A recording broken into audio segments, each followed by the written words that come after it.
Okay, so what I'm hearing so much from clients behind the scenes, and this is hopeful to hear, but like especially my clients that have bigger businesses, even. And so I want to normalize that too, because I think that sometimes it seems like, oh, it's just hard for me, or it's hard for me because I'm just starting out. But I've definitely been hearing this from clients across the board, especially clients that have been at this for a while, that social has just gotten so crazy lately in terms of feeling like we have to be all the things all the time, right? So it's like we have to be like a video producer and produce amazing reels. We have to be like the best MC ever and like be amazing at Clubhouse. We have to, be really good at sharing and connecting and have exciting things going on in our life and share them all in stories. We have to write amazing written content. We have to, just show up in all these ways that feel like they're taking a lot from us. Like we have to be the producer, the video editor, the creative, the talent, the everything, right? And I think that it can just get really overwhelming really fast, especially when it feels like a lot of those things don't have anything to do with your business, right? They have to do with like the platform or the tool you're using, but they don't necessarily have anything to do with like what makes you a good coach or service provider or whatever, right? Like I know my ability to make like an amazing Instagram reel has literally zero to do with how good of a coach I am, right? Or how good of a coach I'm going to be to you, or how much results I can help my clients get, and all of that kind of stuff. And so again, I think it can just be really overwhelming. So if you have been feeling this, feel free to share and let me know. I just want to normalize this. Like anytime there's a conversation I'm having continuously behind the scenes, you guys know that my big goal is always to be sharing that, because I think that that's where we go wrong in this industry sometimes, is that conversations happen behind the scenes that don't happen in front of the scenes. And this is just one that I'm hearing a lot, which is like, it's so much, it's becoming so overwhelming. It's asking me to do all these skill sets that have really nothing to do with how good I am at what I do. And it can get real crazy real fast. So that is what we are going to be talking about. Hi, Michelle. Patricia says, I was thinking about this all weekend long. Oh, thank you so much, Patricia, for sharing that, right? Janelle said, yep, literally had this conversation with a friend. Social media is so overwhelming. Exactly. Like we are all having this conversation, right? And I think it's just changed so much. Like, there's just new features constantly and there's updates constantly. And it's just become this, really intense thing where it just used to be like, I post a picture and a caption and like, that's pretty much it. Right. But I thought, what would Lacey say? How does that fit in your business? Yes. Oh, I love that. We will catch that, Patricia. Right. But first order of business here is just normalizing that. Like, look, all people on here are already saying that. I'm already having this conversation a ton. Like this is a thing that is happening. And again, it's pulling us into so many skill sets that a lot of us like don't want to learn necessarily. Like I think that's why I'm hearing it so much from a lot of my clients that are further along in their business as well, because it's like I'm busy like serving my clients and like doing the things I need to do. So learning this over here, is like really, really, really killing me, right? Yeah, remember you said one blog post and you're good to go. Exactly, exactly. Like so easy. Yeah, Jenna so feels this, right? Um, so I think that, what we all have to do here is kind of normalize that and have more of that conversation. I also think another thing that we need to be doing is normalizing that how good you are at doing some of those things has nothing to do with how good you are at delivering said service. That you need, like, again, coach has zero to do with how great I am at making Instagram reels. I haven't even tried to make a reel yet. I like really just don't have interest in it at this moment. I might later, but like it's just not, top of mind for me right now. But the point is that we have to be having that conversation, I think, as an industry more too, which is that just because someone is a great video producer or marketer or TikTok dancer or whatever, that was a trend I was like just really unavailable for. Like I cannot get on TikTok and dance so that like you want to hire me as a coach. You know what I'm saying? Like that one's a hard no for me. There's nothing wrong if you're doing that and that's fun and a hard yes for you. But I think it's just seeing how like those two do not have to connect and kind of how far we've gotten from that. And I think it's like all of us and our responsibility to an extent in this industry to just be having that conversation and to be aware of that when we're making hires, when we're choosing what programs to sign up for, when we're picking what coaches to hire. If we're only doing it based on what those things look like, we're really missing the mark in our industry. So I just think that like that is something to say. And if you're feeling overwhelmed by this, like feel free to tell your audience that too. Feel free to remind them like, hey, how well I show up on, stories is not an indicator of how well I'm going to serve you as a client. And here's why that's different. And here's what that looks like.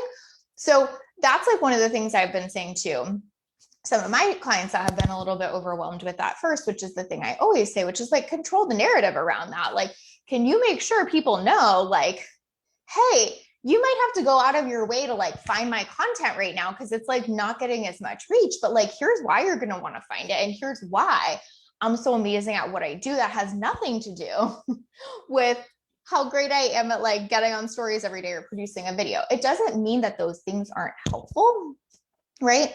So if someone is strategically telling you reels are smart right now, they are correct. I've told plenty of my clients that like that strategically is absolutely true. Those are getting the most reach, right?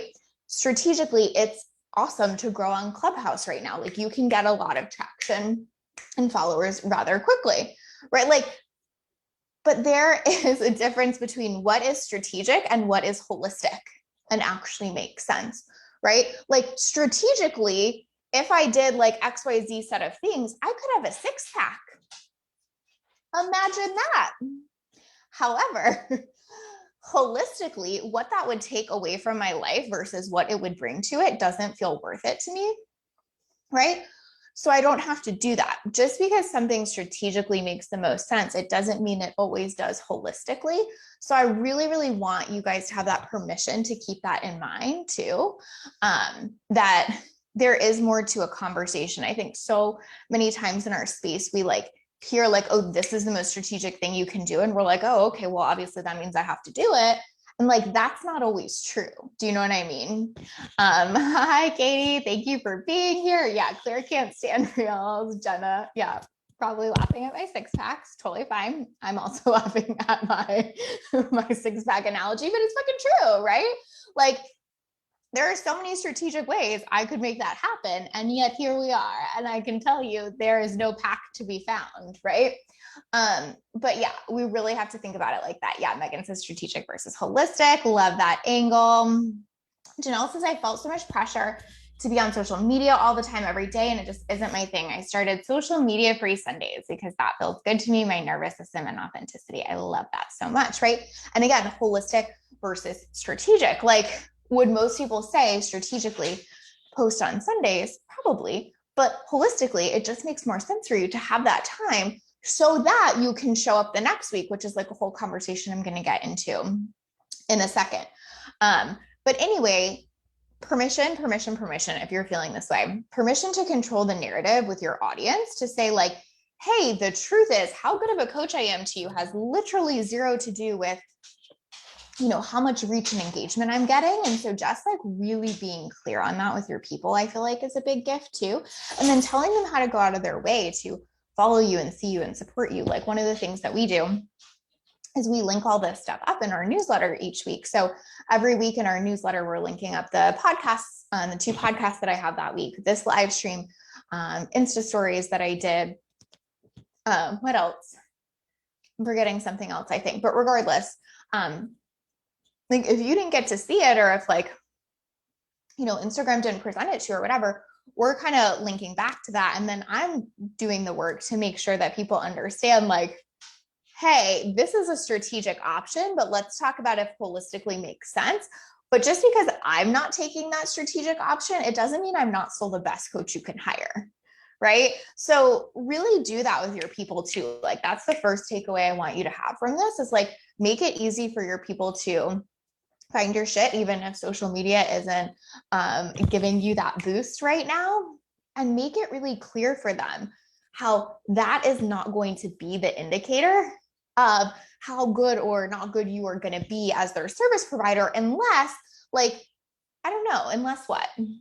Because I was going to say, like, unless you're literally being hired to do reels for them, but even that, like, sometimes it's easier to do it for other people than yourself. Like, I have a client who has an amazing content marketing agency who crushes it for her clients, but doesn't do a ton of that for herself because she doesn't have to, because she gets referrals like crazy. So that's not always an indicator either. So the point is, we have to just be really clear with that with our people. Like, I have to make it my responsibility to keep saying, like, hey, this is not always an indicator of how good of a coach I'm going to be. And again, in our industry, it's just gotten too intertwined. It's almost like whoever's the best at marketing or reels or whatever, stories or whatever, is having the most purchases. Now, to an extent, it's because of reach and eyes. So that makes a lot of sense. And we can talk about that too.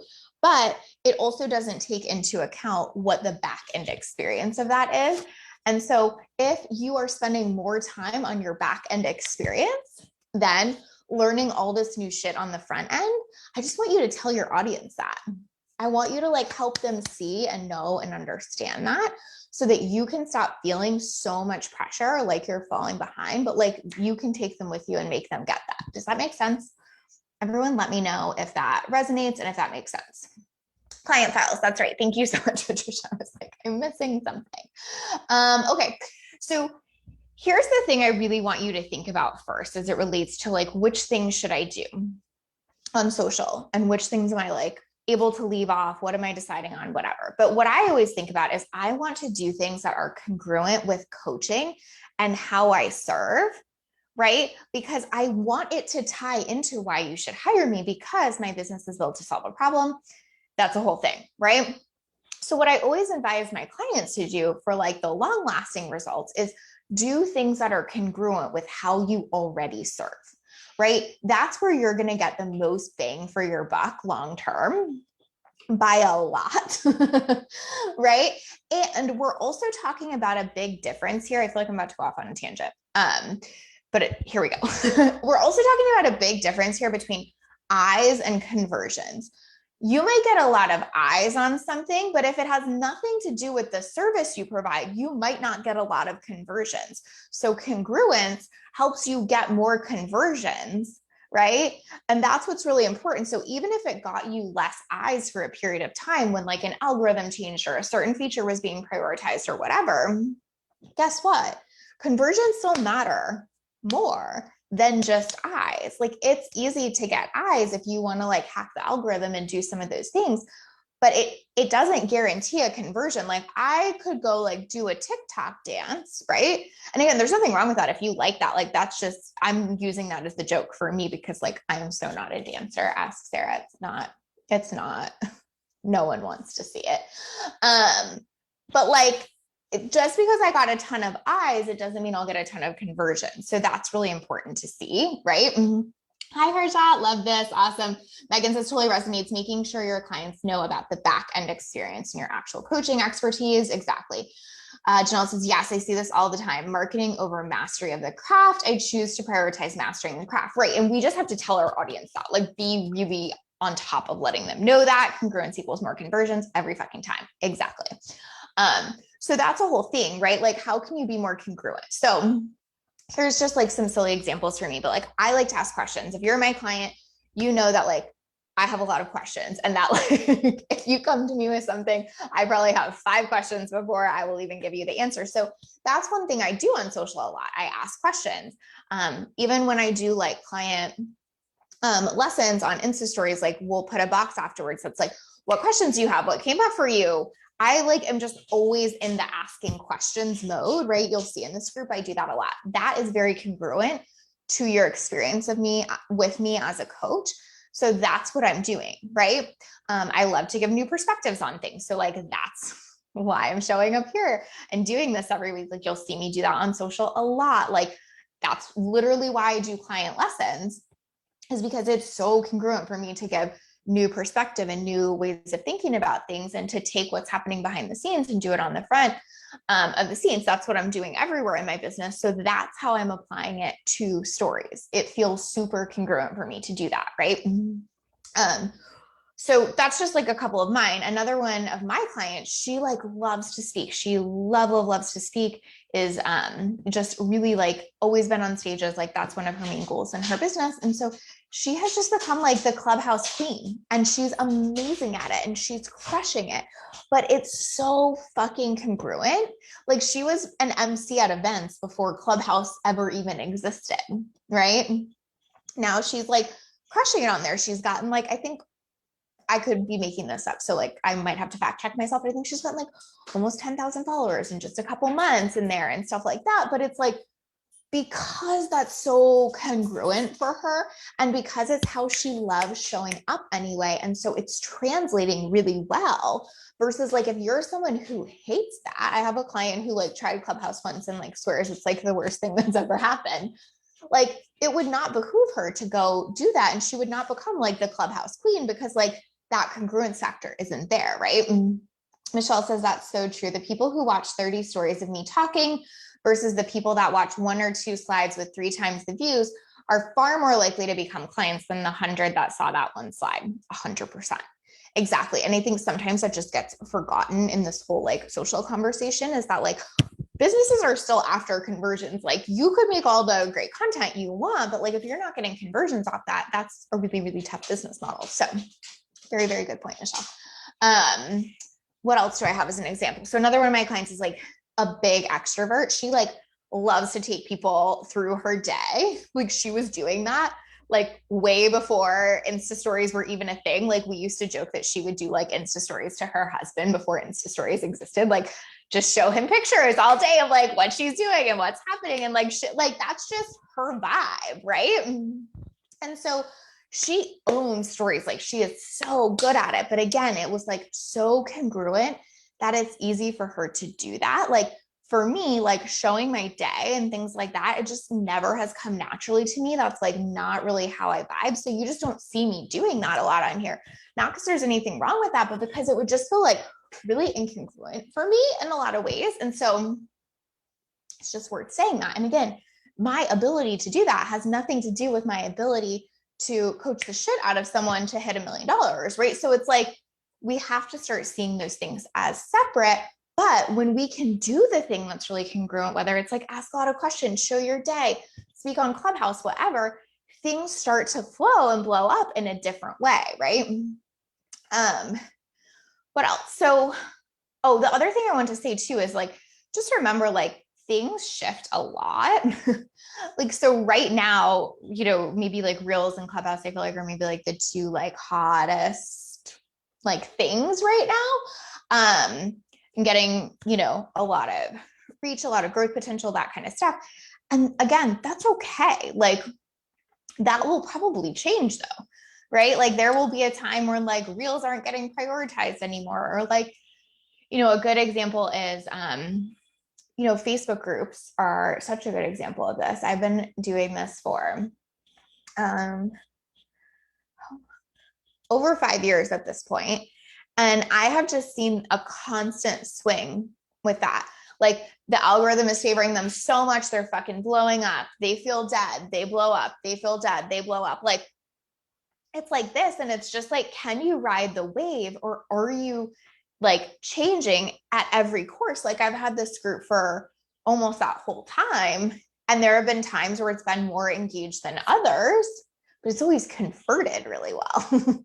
Right? So that's something to think about too. Where like those things will change. Like I feel like even with stories, like I hear that all the time from clients, like their stories are blowing up, or it feels like, what the actual fuck just happened? Like what is going on with the algorithm? And like it just shifts. And like the same will be true with anything else. I use this example all the time, but when I first got into this industry, Periscope was huge. And there was just like a lot of opportunities to get a lot of followers and a lot of, I think, what was it, hearts or something like that? I don't know if anybody remembers that. I think it was followers and hearts really, really quickly. And then it all went away. And so you have to do the thing that you want to be doing, not doing it because you think that it's like going to like be this thing that gets you all these things you want, because it's so transitory. Like it changes all the time. And so keeping that in mind and like doing the thing that actually feels congruent and good for you and that you would keep doing no matter what, or that you maybe were already doing before this no matter what. Like I said, that my clients that were speaking already are like basically doing Insta stories to her husband all day. Like keep doing that, right? Hey, Jamie, you hate Clubhouse, right? You know what my beef is with Clubhouse is just like that it's not like repurposable content. Like I find that so hard to compute because you guys know I'm like such a content repurposing person. So the fact that I like can't repurpose something or like use it again or like have an amazing conversation then not be able to do anything else with it just like grinds on me a little bit. And again, doesn't feel congruent to a certain extent. Like I'll do it in certain ways, but like the congruence factor means everything, right? So the other thing, same, right? Like I need to leverage that time. So the congruence factor, so fucking important. The other thing here that I really want to talk about too is what I think can be the trap is the, you know, sort of like magic bullet thinking, or magic pill thinking that gets us all stuck sometimes, which is like, yes, it is true that like if you had a reel go super viral or whatever, like things could really blow up. You know, like I said, my client that's like really into Clubhouse right now, like shit's blowing up in her business. Do not get me wrong, right? But I think what happens sometimes is that we kind of get in that like quick win magic pill kind of mentality. And we're like, oh, okay, if I could just get this to blow up, then my business would be good and everything would be fine and whatever. Right. And what's true of most businesses that they just grew consistently over time. Right. There are, of course, some stories and there are, of course, some businesses that had this like one freak thing happen and everything blew up. Like I remember hearing a story about like Maston Kip from like the Daily Love and how Kim Kardashian tweeted one of his tweets and like everything changed from there. But that's really not playing your best odds. If that's what you're trying to do is have one of these things blow up, the way you're going to play your best odds and maximize conversions is if you keep doing the stuff that you feel really congruent doing and doing it super consistently over time. If you keep switching, trying to think that you're going to have that one thing that just pops and changes everything, you're going to frustrate yourself a lot over time, right? Yeah, Megan, you remember that too, right? Exactly. Hey, Stephanie. Janelle says, yeah, signed up on Clubhouse and froze. Why the hell can't you go back? Not for me. Totally.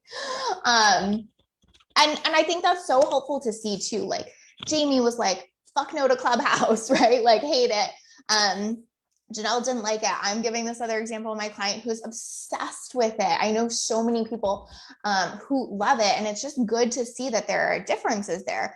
Like it reminds me of how there's always been like newspapers, TV, and radio. And a lot of people have different opinions of which they've liked the best, but all of them still exist and all of them are still good. And you could still get business using any one of those things, right? And so I really want you to think about like platforms and social a lot like that, which is like Clubhouse is great for the people who love Clubhouse and you can make conversions doing that. Insta stories are great for the people who really like that. And you, right, you can make a lot of conversions doing that, on and on and on, right? This group has been amazing for me because I really like building this community. And again, it's done this over time. It really has. Like, I mean, there was one point, I don't know if anybody remembers this. When was it? It was maybe like, I don't know, 3 years ago, I think at this point, where pretty much like every single person closed down their Facebook group because it just was getting so deprioritized in the algorithm. Like almost everyone was like, fuck it, I'm out. Right. And then they came back a ton. So again, it's like, don't like throw the baby out with the bathwater, decide what works for you the best, right? Becky says, I know someone who loves it and made like 150K on 9 days on Clubhouse. Totally, how the hell, right? But I think that that's what it is. They love it. And so they're willing to go all in on it. Like that client I have goes all the fucking way in on it and will tell you that she spends hours on that. Like it is a full on commitment. And so anything you're going to commit to like that is probably going to convert. And so that's what I want you to see. And anything you hate, you're probably not going to commit to very much, and it's probably not going to convert, right? So if you hate doing all of those things, you're not playing the right game. If you love it, yeah, you might have that 150K blow up moment because you're so into it, right? Like, does that make sense? That's why this group has continued to convert for me, no matter how it was getting, favored in the algorithm or not, because I love it and I show up for it consistently, and I will continue to, right? Do marketing by knowing your strengths, 100%, 100%. Okay, so I think another thing that's really important here too is just to note how hard it is to stay in it through that mindset wise, because this is what I get. Like, it's so hard when it's all you're hearing. Oh my gosh, Clubhouse, Clubhouse, Clubhouse. Oh my gosh, Reels, Reels, Reels. And to know, like, it also would strategically work, right? I had this conversation with one of my clients the other day, and she was saying to me, like, oh, like, what do you think would work best strategically for me to do for this, this, and this? And I, told her a few other things along with, like, I think, a really solid Reel strategy would be so good. And she was like, yeah, but I kind of fucking hate those. And I was like, okay, great. Well, you asked me what strategically would work best. I'm happy to answer that, but that's probably different than, like, what do you want to do the most, right? Again, back to that, like, I could have a 6-pack thing, right? Strategically, there is a way I could do that. Definitely not at all physically what I feel like doing. And so just noticing how most businesses that are long-term successful and sustainable are built by doing a lot of things the same over time. Obviously, you're testing and tweaking and improving. I'm not saying not that, right? But you're built by, like, just consistently growing and letting that compound effect work for you over time. And so if you can play to that, knowing that, like, sometimes your stories might blow up, sometimes they might come down a little, sometimes your group might be popping, and sometimes it might not. And if you can trust yourself to ride that wave and know that most things cycle back around, it gets so much easier mindset wise to keep going. That's why I want to keep talking about the idea that, like, this group has gone through a lot of transitions over time. Even, like, my Instagram is, like, dead sometimes right now because in terms of, like, feed posts, right? Because I don't, like, do reels or a lot of things like that, but, like, people that come and watch my client lessons all the time are on the wait list, are paying for intensives, are converting, or showing up in so many ways in my community, in my space, in my email, in replies, in my DMs, all that kind of stuff, right? And I know that we'll just go through a different phase again, right? But, like, what I don't want to do and what I don't want to see y'all do is feel like you have to do all of that all the time in order to be able to be successful and deliver a good service, right? Yeah, exactly. This is just what I was going to say, Becky. Thank you so much. I'm feeling so freaking spread right now trying to grow, right? And that's the problem, and that's the trap with all of this. And that's why I, like, want to keep talking about this so much, because it literally feels like I have to do everything. I have to be, like, the professional dancer on TikTok, plus the video editor on Reels, all of these things. And I can't be. And so really, really challenge you to pick a couple things that you want to do that already feel really, really congruent for you, and keep doing those, knowing that everything will look like this to a certain extent with social, and you can't control it, right? But you can control how insane it makes you and how spread thin you really get. And what I see work a lot, and we're going to have this whole conversation in a second too, is really going all in on one platform. And that's what most people also hate doing, because they've heard the framing of, like, don't put all your eggs in one basket kind of shit. So we're going to talk about that in a second. Thank you, Michelle. The client lessons are so good. I think they're good too. I like them. Oh, Harjal likes them. They're gold. Love those. Thank you so much. Megan says, it was your podcast and Facebook group that converted me. Didn't need to see your Instagram. Exactly. But that's the whole thing. Like you weren't like, how good is she on Instagram? Right? You listen to a whole podcast of me coaching, you know, I'm congruent, you know how I show up. That's the whole thing. So that's really important to remember there, you guys. Like we do not have to put all this pressure on ourselves, right? The Reels interface is so terrible. Speaking of things that need an upgrade, right? Like, and it probably will get an upgrade, right? Like I think it's so new, I'm sure it will. But again, that doesn't necessarily mean anything, you know? Like I think, but yeah, it's definitely not like user friendly. Love this message is more powerful than most people realize, I think. Thank you so much, Kristen. I feel like it is too. I'm going to keep preaching this because I think it's just crazy making what's happening. But anyway, so go all in on one platform. A lot of people think it's like putting all your eggs in one basket. Okay, sure, maybe, but like that's how things multiply the fastest. And I think that's worth saying. So like if you really like TikTok and you want to go all in there, I think you could build up a lot of traction. Again, my client that has Clubhouse going all in, devoting most of her attention there and is building up a lot of traction with that. But when you're trying to become an expert at all of them, especially when they're so diverse now, like one thing that I find easy still to do is like, I can post written content in Facebook and on Instagram that feels similar, but like, you know, so many things have gotten so different. Like stories are completely different to what you do on TikTok and vice versa and all of that kind of stuff that it gets overwhelming because you feel like you need to nail all of these different things. And you just don't. Like that would be my feedback. Like figure out what's congruent for you and get really clear on what platform you want to capitalize on the most. It doesn't mean you don't use the others, but knowing fully like where your attention and creativity and creative energy are going is really going to make a huge, huge difference.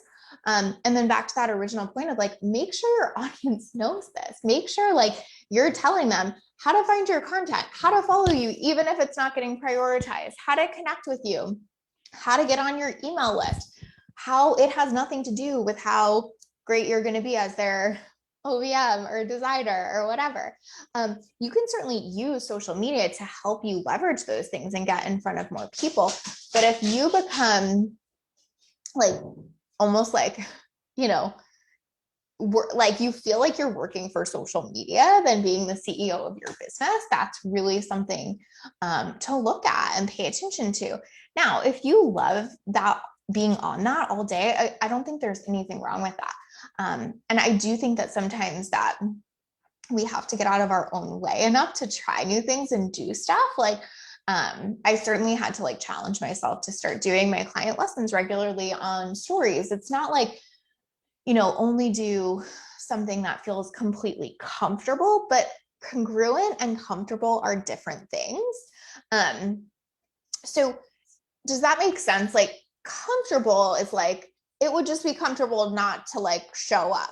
Congruent is like, I want to have one-on-one clients and build deep relationships with them. So it's very congruent for me to show up and connect with people. And I might need to get out of my own way a little bit to feel safe doing that. But does that make sense how those are different things? Megan says, go all in on one platform, knowing where your creativity and attention is going, and make sure your audience knows where this is. Oh, so good, Megan. Thank you so much.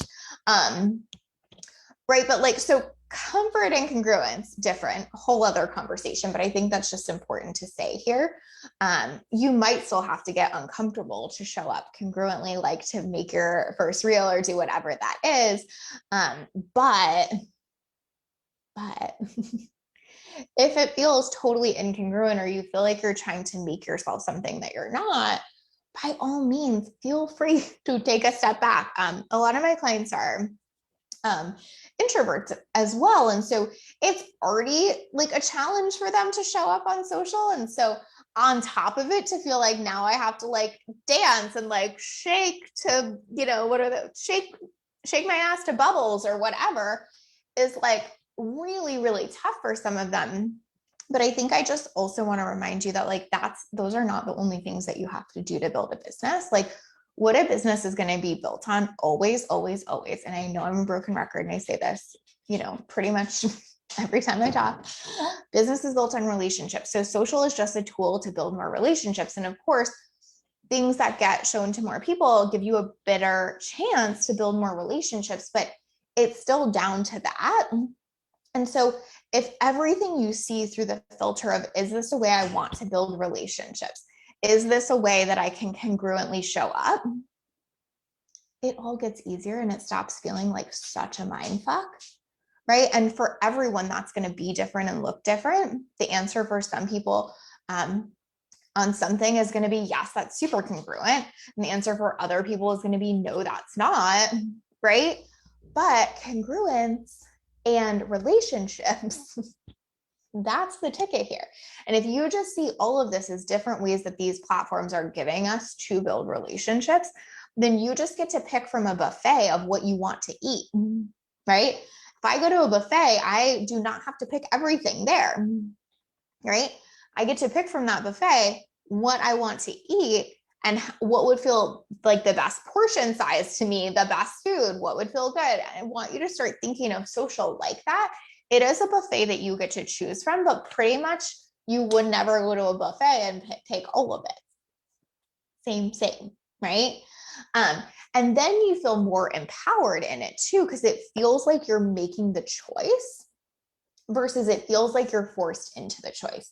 Like there's nothing I hate more than when my clients feel like I got like forced into doing this thing because of like an algorithm change or whatever. Like, I hate that. Like we can work around that, right? We want it to feel like we're at choice. And again, that's when we're most likely to show up and run with something.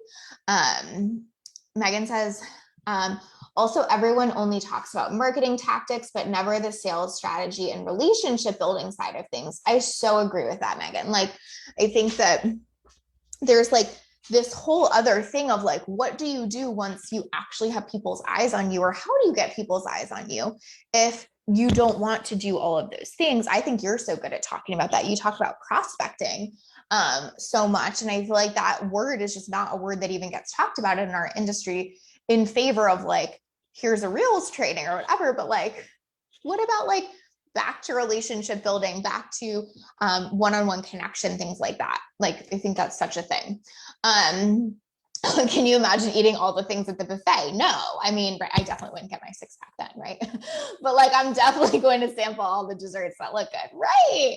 And also like, so congruent for you, right? Michelle, like, where maybe you're a dessert person and someone else isn't, and so you're going to sample all the desserts, but someone else might not. I mean, I don't know who wouldn't, but like, you get what I'm saying. But that's like the same here, right? Absolutely the same. Like there is going to be a flavor for you or a thing you like. And the best thing you can do is grab it and run with it because it all works. There are people making millions of dollars on every single one of these platforms. There are people making millions on Instagram, people making millions on Facebook, people making millions on Clubhouse, people making millions on TikTok. Like we have to start seeing it as like it all works, but I don't have to pick all of it, right? So true. My stomach is mad and my heart is like here for the experience. Totally. Exactly. But yeah, we have to see it as choice and personalization, and that it all works, right? I think that that's such a big thing. We're so scared that like we're going to pick a platform that like doesn't work for us, which is like not a thing. We have to pick the platform that we actually want to show up on and that feels best for us. So true. It all works. Just pick your thing and be fucking good at it. Exactly. That's the most freeing thing. It all works if you work it. So pick what you want to work. Always that, right? Always that. And also like, it always helps me to think about, how many people do you really need to serve or can you serve in your business in a year? Even my clients that are having, like program launches of like 200 people and stuff like that, like say over the course of a year, like they serve, even a few thousand or whatever. Are we really trying to say that like you have to be on TikTok and Instagram and Facebook and Clubhouse to find a few thousand people? No, you don't. It's just not a thing, right? And so when that shiny object pops up, that's just like the shiny new strategy sometimes. And we really have to work to come back to ourselves, come back to what's true, come back to what holistically works for us in our business. Again, difference between strategic and holistic, right? And that's really like my whole spiel for today, is that if you are feeling completely overwhelmed, if you feel like you have to be all the things, including like the best, I mean, even like the best like photographer and the best, have the most interesting day. Like I think, so many of us are just feeling so much intensity and pressure around that just does not need to be there. And so if this did anything for you, I hope that's what it did. I hope it reminds you to like pick a thing. Megan, Megan says the crazy thing is I have a background in dancing and I don't do reels. I just focus on a few social media strategies and prospecting. Right. You also have a filmmaking background and you also have an advertising background. So I think that's really funny and fascinating too. But like, this is something I would ask you, Megan, like even for you as someone who like has the skill set to do all of those things technically, which is like really funny that all your skill sets come together in that way. Like it still doesn't holistically make sense. You still don't want to, right? It's not a thing. And I think that's why what you were saying earlier matters of like, what are we doing that actually converts and stuff like that too? Because that's a whole sidebar and that's actually what builds your business. It's a good spiel. Thank you, Michelle. I have felt that pressure for sure. I've been wanting to try reels, but exactly. Right. And it's like so great if you want to push yourself and try them, but it's also one of those things where it just becomes this pressured thing. And most of us as entrepreneurs don't like pressure. Like that's a whole other tangent I could go off on, but like most of my clients do not thrive under pressure. I talk about that all the time. So the pressure that comes from the social stuff just becomes insane. And we have to find ways to take that down. Janelle says, thank you for always dropping the truth bombs, Lacey. It was so timely for me as I take an honest look at where I fit in the social media world. You are so welcome, Janelle. I'm glad that helped. Yes, it's 100% the relationships. Megan, I just remembered that you have that, you have a prospecting challenge coming up. So make sure you put the link here, but I think that that's what we need to be talking about, relationships, having conversations, that kind of thing. And again, getting to do social in a way that feels good. This is definitely not like a hate on using social. You're going to see me using it all the time still. It's just to find that way that works for you, take the pressure down and stop feeling like you have to jump on every new trend because those change and those change faster than ever now. And so the more you feel that pressure, the more your strategy is going to be all over the place. And you guys know I'm not down for that. If you came to Million Her Strategy Forum, I have a whole thing on that.